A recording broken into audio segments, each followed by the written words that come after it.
निश्चित तौर पर हम सब के जीवन में भी महाभारत ही हो रहा है।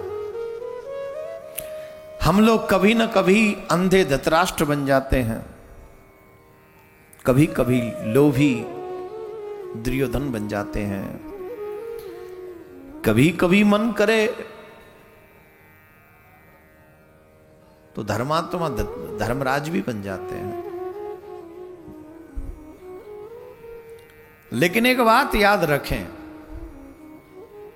हम सब माँ बाप बन गए हैं, एक चीज का ध्यान रखें, एक अच्छी औलाद आपका नाम युग युगांतर तक रखेगी और एक बुरी औलाद आपका नाम डुबो के रख देगी।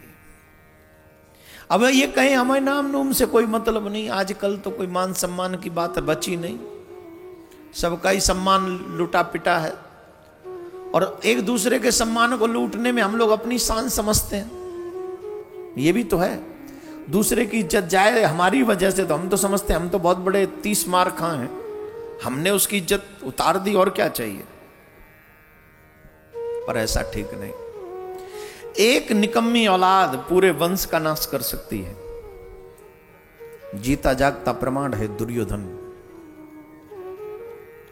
और इसमें अकेले दुर्योधन की गलती है ऐसा हमको नहीं मानना चाहिए। उसमें धृतराष्ट्र की भी कमी नहीं थी, कोई कमी नहीं है उसकी, भरपूर सपोर्ट।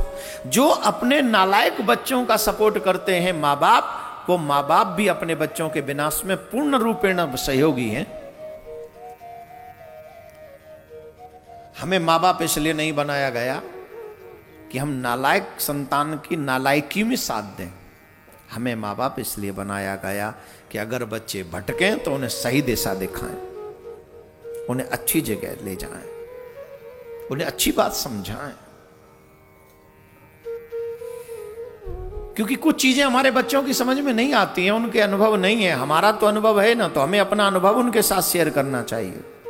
दुर्योधन, जिस समय दुर्योधन ने द्रौपदी को भरी सभा में बुलाने के लिए दुशासन को भेजा, विदुर जी खड़े हुए, विदुर जी ने कहा देखो ये काम ठीक नहीं, हमारी सभा में ये काम नहीं होना चाहिए, कुल बधू है हमारी, आप ऐसे मत कराइए।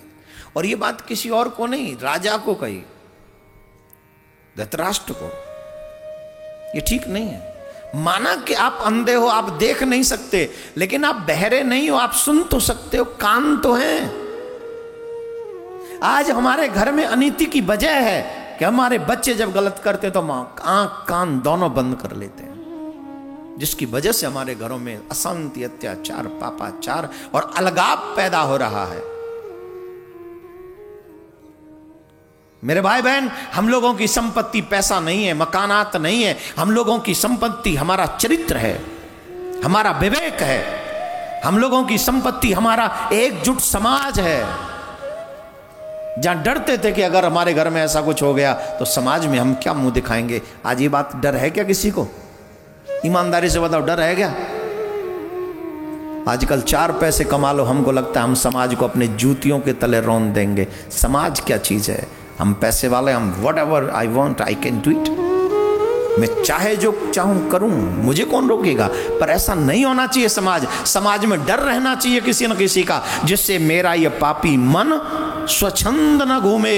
इसे अच्छा और बुराई का पता होना चाहिए, इसे डर होना चाहिए। और एक बात बताऊं, किसी से डरो या मत डरो, लेकिन उस मालिक से जरूर डरो, उस मालिक से जरूर डरो। तुम सबसे बच भी गए तो क्या हुआ, वो उसके डंडे से तुम नहीं बचने वाले हैं। विदुर ने कहा कि तुम अंधे हो मान लिया, पर बहरे नहीं हो, सुन तो सकते हो, सुनो। तो धृतराष्ट्र पुत्र प्रेम में अंधा था, उसने पता है क्या किया? उसने कहा कि देखो विदुर, मैं सब समझता हूं ये सब क्या हो रहा है, पर तुम ऐसा पता है क्यों बोल रहे हो? क्योंकि तुम्हारे कोई औलाद नहीं है, तुम्हें नहीं पता पुत्र प्रेम होता क्या है। विदुर ने कहा अच्छा किया भगवान ने कि मुझे कोई संतान नहीं दी, ऐसी संतान से तो बढ़िया है कि मैं संतान रहूं।